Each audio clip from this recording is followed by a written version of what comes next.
Beneath the golden ceilings of Versailles, where music echoed and courtiers competed for attention, ruled a man whose private indulgences became France's public disgrace.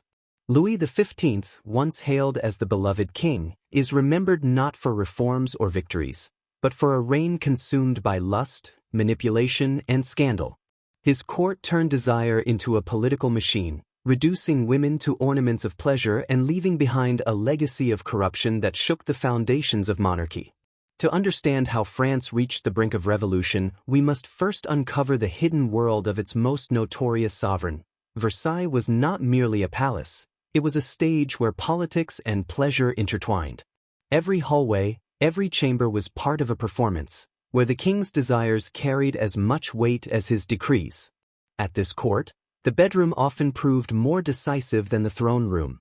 The evidence of this world comes not only from the whispers of courtiers, but from ambassadors' dispatches, police archives, private memoirs, and the scathing pamphlets that circulated across Europe.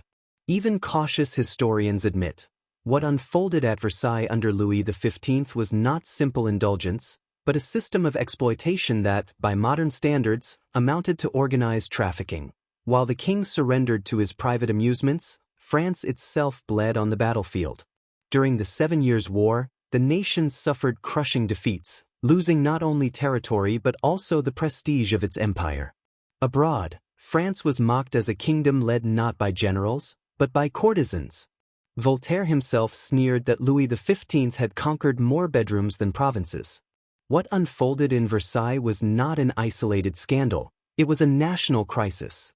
The king's indulgence drained the treasury, fractured alliances, and weakened the very monarchy that once stood as Europe's most powerful. Louis XV ascended the throne in 1715 at the tender age of 5, following the death of his great-grandfather, Louis XIV.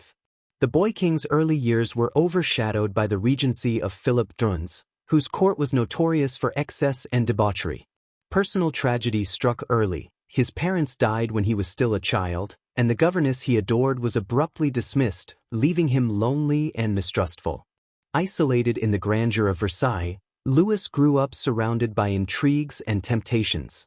These early wounds, combined with the libertine atmosphere of the Regency, planted the seeds of the weaknesses that would later consume his reign. To secure political alliances, Louis XV was married to Maria Leszczyńska, the daughter of a deposed Polish king. At first, the union appeared fruitful. Within a decade, the queen had borne 10 children, fulfilling her dynastic duty with exhausting devotion.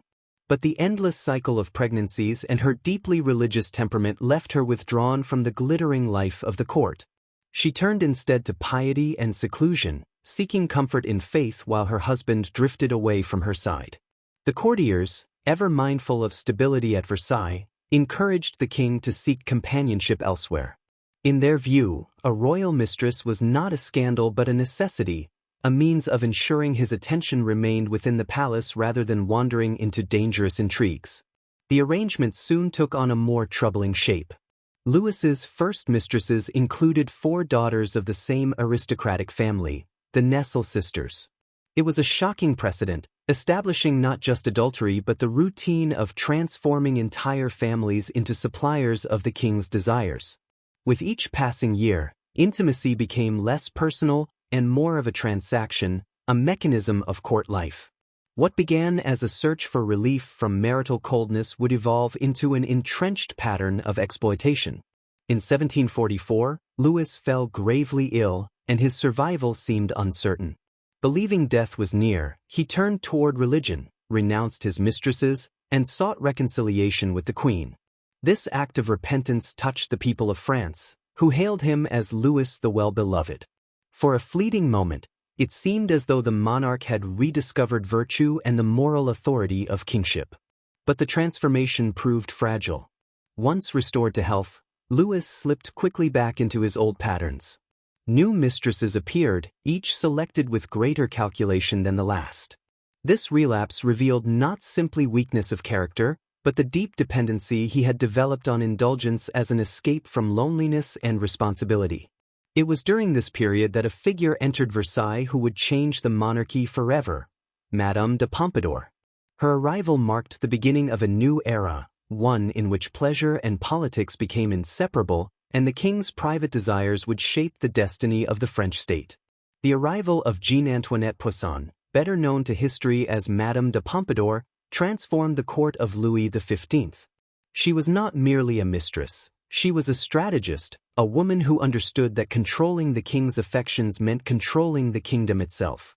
Elevated from the bourgeoisie into the highest circles of power, she mastered the delicate balance of charm, intelligence, and political maneuvering. Pompadour recognized the king's weaknesses and ensured they were indulged with precision. Yet her influence extended far beyond the bedroom. Pompadour became the unofficial architect of Versailles, shaping art, diplomacy, and even the appointment of ministers. Her power was extraordinary, but it was rooted in the most private corners of the royal household. The desires of the king, once a personal indulgence, were now managed and institutionalized. Versailles ceased to be just the seat of government. Under Pompadour, it became the headquarters of a carefully organized system of pleasure and control. At the heart of this machinery stood the notorious Parc-aux-Cerfs, or Deer Park. Behind closed doors, this residence was used to house young girls, procured and delivered solely for the king's satisfaction. Most of them came from poor families, many barely in their teens, persuaded or coerced into a life they could neither refuse nor escape. To outsiders, it was disguised as a retreat. In reality, it was a gilded prison. The scale of the operation was staggering. Girls were selected, examined, and then rotated in and out of the king's private chambers. When they became inconvenient, they were quietly dismissed, often with pensions or arranged marriages to conceal their past. A few were cast aside without support, left to survive with nothing but the shame of what they had endured. Behind the glittering facade of Versailles, a system of exploitation unfolded that resembled not the romance of royal love affairs, but an organized traffic in human lives. Pompadour herself rarely shared the king's bed after a certain point, but her role became even more vital. She acted as the manager of his desires, ensuring he remained satisfied, distracted, and loyal to her. By controlling his indulgence, she secured her own position and cemented her grip on state affairs. For years, this arrangement allowed Pompadour to hold unparalleled sway over the monarchy. It was a partnership that fused sex, power, and politics into a single institution, leaving a legacy that was as scandalous as it was destructive. Behind the shimmering chandeliers of Versailles lay an economy warped by indulgence. Maintaining the king's endless appetite required not only secrecy but enormous sums of money. Every mistress, every carefully hidden residence, every hush payment came directly from the royal treasury. The Parc-aux-Cerfs alone demanded vast resources, staff to manage the girls, jewels and silks to adorn them, and pensions to silence them once their usefulness had passed. The expenses multiplied. Former favorites were granted country estates, lifelong stipends, and luxury far beyond their station, all to ensure they would never expose the hidden machinery of the king's pleasures. Courtiers, ever eager to profit from the system, established networks of brokers and intermediaries who scouted, negotiated, and delivered new companions to the palace. In return, they were rewarded with lucrative offices, government contracts, and influence at court. Corruption seeped into every corner of administration, where the currency of power was no longer merit or service, but access to the king's bedroom. While Versailles glowed with opulence, the rest of France withered. Taxes on the peasantry grew heavier, the grain supply faltered, and the treasury sank deeper into debt. But within the palace, extravagance only intensified. For Louis XV, indulgence was not an occasional distraction but a daily necessity, and the nation bore the cost. As whispers of this decadence spread, the contrast between the starving streets of Paris and the gilded world of Versailles became impossible to ignore. Historians have often debated whether the king fully grasped the scale of the financial damage his desires inflicted. What is certain is that, under his reign, money meant to defend the realm, strengthen the economy, or feed the hungry was instead diverted into silencing scandal and maintaining the machinery of lust. By the 1760s, the monarchy's reputation was as bankrupt as its treasury, and the seeds of revolution had already been sown. In 1764, Madame de Pompadour's reign over Versailles came to an end with her death. For nearly 2 decades, she had shaped not only the king's private life but also the destiny of France. Louis XV, though deeply attached to her, soon found himself adrift without the woman who had managed his desires and stabilized his court. Her absence created a dangerous vacuum, one that was quickly filled, not by moderation, but by a new scandal of even greater proportions. Enter Jeanne Bissu, better known as Madame du Barry. Unlike Pompadour, who had risen from the bourgeoisie, du Barry came from the very edges of society. Born illegitimate and raised in poverty, she had worked as a seamstress and later as a courtesan before being groomed for royal attention. Through the careful plotting of ambitious courtiers, she was introduced to the king and swiftly captured his favor. Du Barry's presence at court shocked even those accustomed to the scandals of Versailles. She lacked the refinement of Pompadour and wielded no real intellectual or political influence. Her power lay entirely in her ability to captivate the aging king, who by then had grown weary, suspicious, and increasingly dependent on physical indulgence. She became both his comfort and his distraction, ensuring his isolation from the realities of the nation beyond the palace walls. But her rise carried a heavy cost. The court was divided between those who despised her low birth and those who sought her favor as the new gatekeeper to royal patronage. Ministers and nobles quarreled bitterly over her influence, while pamphleteers mocked the king for elevating a former courtesan to the highest circles of power. To the public, du Barry came to symbolize everything rotten within the monarchy: corruption, decadence, and detachment from the suffering of the people. If Pompadour had institutionalized pleasure, du Barry represented its decline into open ridicule. With her, the illusion of majesty that once cloaked Louis XV's indulgences was stripped away.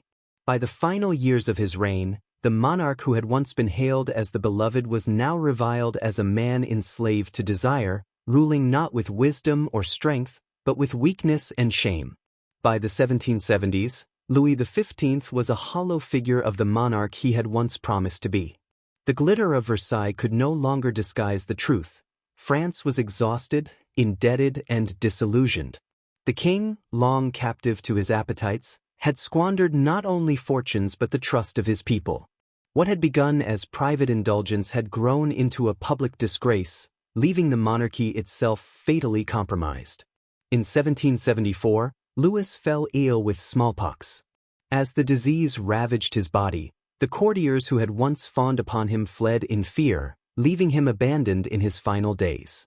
The once celebrated well-beloved now died despised, his body carried hurriedly to St. Denis with none of the grandeur befitting a king. The crowds did not mourn. Instead, they jeered, relieved that his scandalous reign had finally ended. Yet the damage he left behind endured. The monarchy had been stripped of its sacred aura, its authority corroded by years of excess, corruption, and exploitation. His grandson, Louis XVI, inherited not only the throne but also a legacy of mistrust and resentment that no reform could erase. Within 15 years, that poisoned inheritance would ignite into full revolution, toppling the very system Louis XV had disgraced.